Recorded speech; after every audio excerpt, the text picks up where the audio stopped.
Этот мужчина даже не представляет, как он сильно рискует, пытаясь поймать эту черепаху голыми руками. Все дело в том, что это аллигаторовая черепаха, и у нее укус по силе такой же, как у крокодила. К тому же реакция ее укуса безумно быстрая. Также эта черепаха является достаточно агрессивной и достаточно шустрой. Но это не самое страшное в этой черепахе.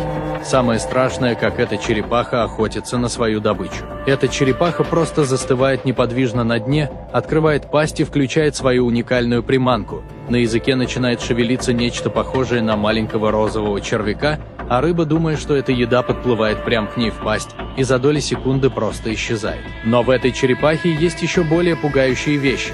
Например, эта черепаха может и крокодилом перекусить при желании. Также этот монстр может вырастать до 80 килограмм, а жить более 100 лет. А еще именно эта черепаха часто рождается с 2 головами. И просто представьте, чего могут натворить одновременно 2 такие головы.